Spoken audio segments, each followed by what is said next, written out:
Ever wonder what happens when humans anger the gods?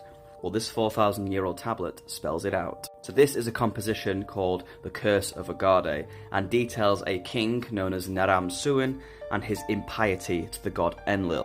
Essentially, after receiving a bad omen as part of a divination technique known as extipacy, Naram Suin tries to dissuade Enlil from the bad omen and falls into a 7-year depression. And instead of accepting his fate and being pious, he decides to destroy Enlil's temple in Nippur, the Akor.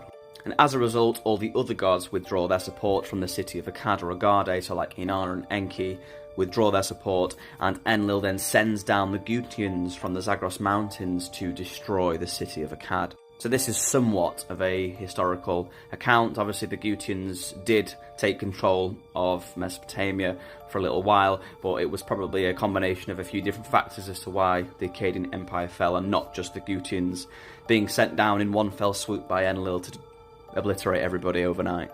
But as always on this channel, we're here to translate one of these lines from this tablet, so let me take you through it in Sumerian and then of course into English. So in Sumerian it reads, Sankigida and Lillake Kish Guanagin Imugata.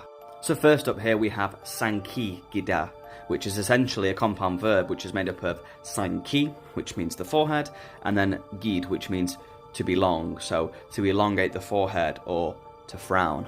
So then of course we have the name of the god Enlil, and it's marked by the D determinative which comes before the name to let us know that the name that follows is of divine status. So then we have Lake. So what's going on here, the A and the K together is creating the genitive case ak, which means of, and this is an example of when the K does appear.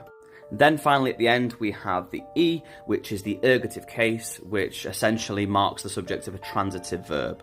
Next up we have Kish, which is the city, which is marked by the post-determinative ki, which means place. Then we have Guana, which is also just underneath me in the cuneiform. So gu is a form of the word gud, which means bull or ox. An, which again can mean the sky or heavens. In this particular sentence it's taking on the meaning of heaven. And then we have na, so the n is being carried over from this, which is called the auslaut, and the final a is the genitive case, again meaning of. Then we have a case ending gin, which means like or as, and it's called the equative case marker. And finally the verbal chain, so we have im, which is a form of the ventive prefix. Then we have ug, which means to kill. And then we have gata, so the G is being carried over from ug, and the ata is what's known as a temporal clause. So the final translation would be, after Enlil's frown had slain Kish like the bull of heaven. Thanks for watching.